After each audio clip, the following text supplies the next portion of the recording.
dahil kasapi ka sa isang religious organization, ay pasok ka na.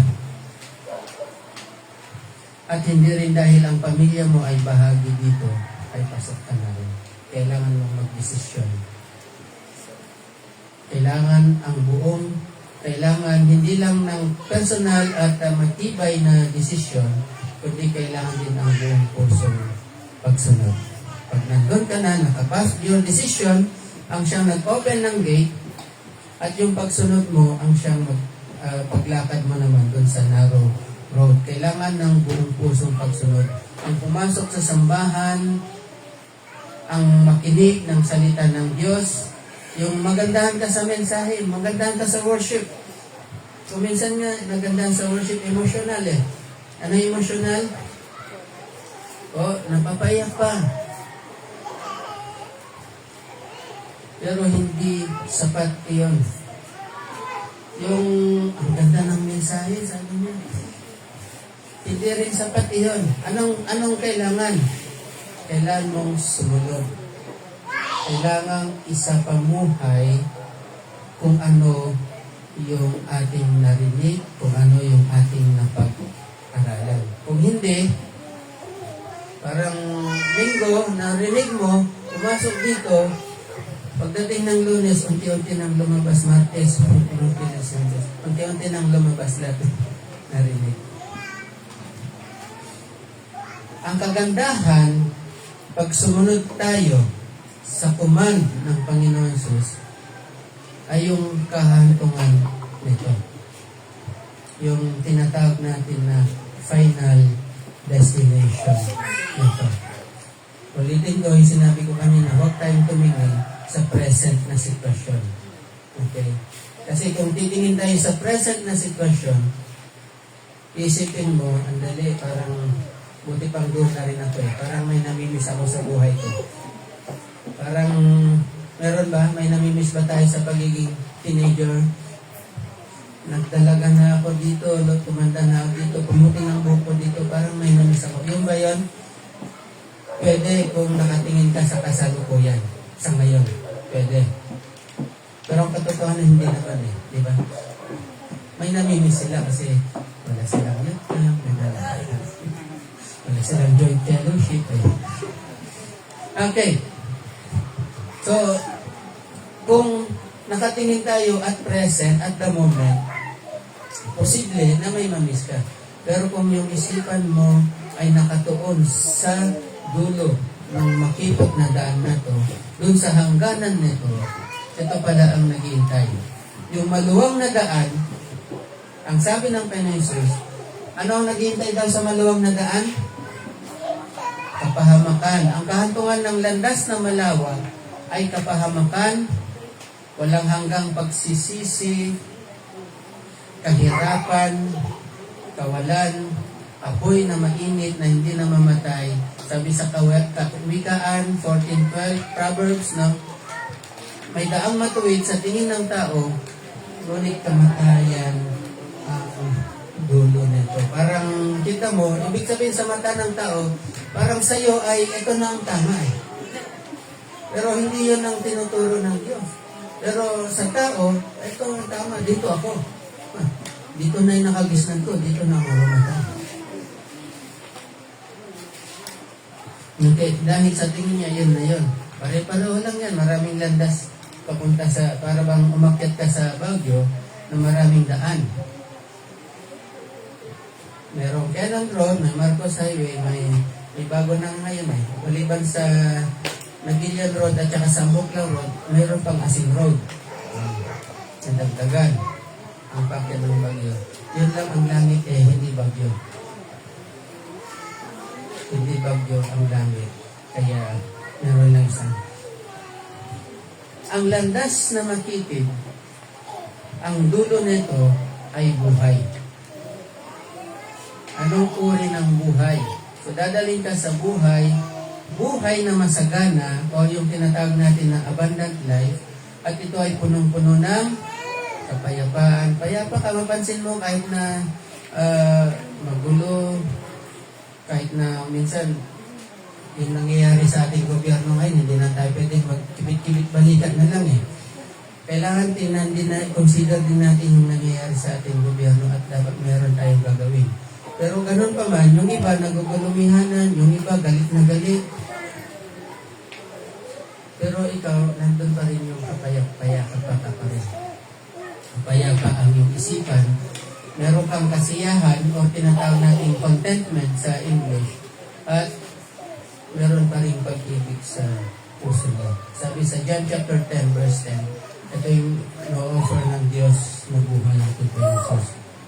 So, ang diablo, siya yung magnanakaw. Dumarating ang magnanakaw para lamang magnakaw, pumatay, at manira. Pero ang Panginoon Jesus, naparito ako, sabi niya, upang ang mga tupay magkaroon ng buhay, at hindi lang siya basta buhay, kundi buhay na masagana, abundant life.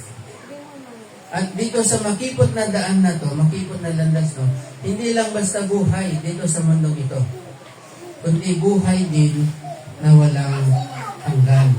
Okay? Ito actually yung ating pinaka-destination.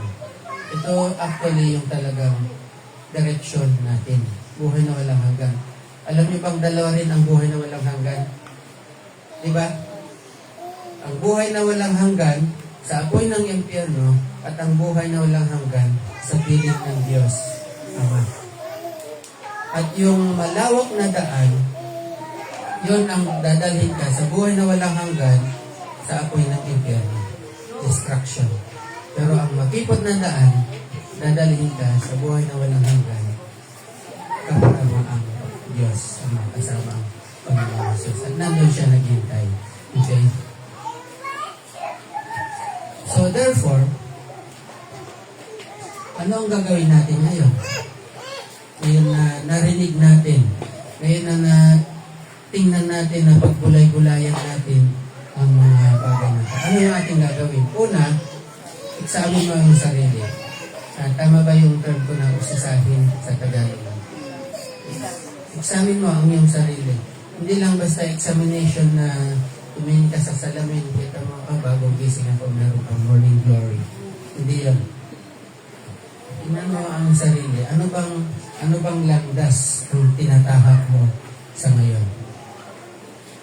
Kapag ang landas na tinatahak mo ay popular, madaling pumasok, maraming pumupunta, yung walang restriction, pwede mo pa rin gawin kung anong gusto mong gawin, pag-isipan mo mabuti.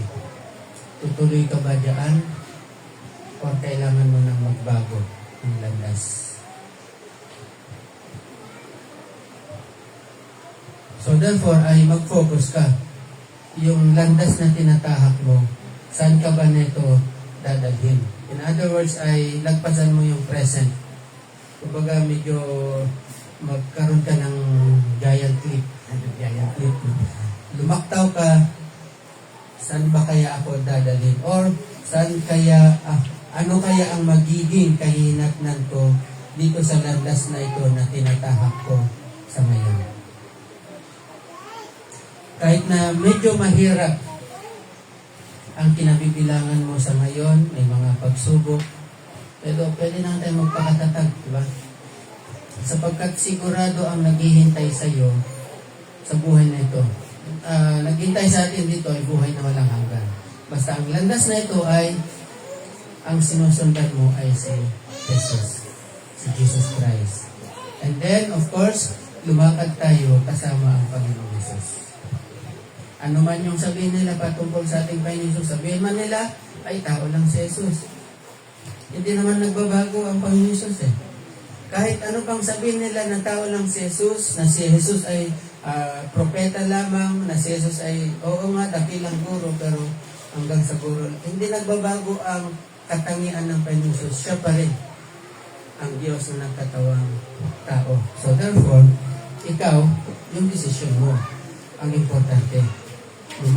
Lalakad ka ba kasama ni Jesus? Sa mga mananampalataya, kailangan nating manatili kay Jesus. Manatiling tapat, manatiling naglilingkod, at manatiling lumalakad na kasama siya. Amen ba? Sapagkat siya lamang ang tanging daan. Saan kasi natin mababasa yun? Ayun o, hindi lang pala John 3:16 yung verse niya. John 14:6. Sumagot si Jesus, sabi niya, ako ang daan, ako ang katotohanan, at ang buhay. You see? Yung buhay dyan, dalawa yan. Buhay na masagana at buhay na walang hanggan. Walang makakapunta sa Ama kundi sa pamamagitan ko. Akala ko nga ito yung line up. One way. And then Acts 4:12. Hindi lang dyan 14:6. Sulat na rin to. Acts 4:12.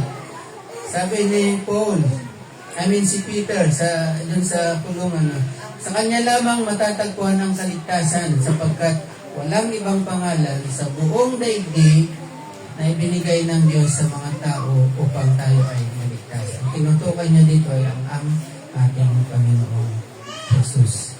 Sa Kanya lamang. And then of course, yung mga youth, memorize nila to. 1 John 5:11 and 12. Sige nga, sabay-sabay. Ito ang patotoo. Ipinagkaloob sa atin ng Diyos ang buhay na walang hanggan at ito'y makakamtan kanino?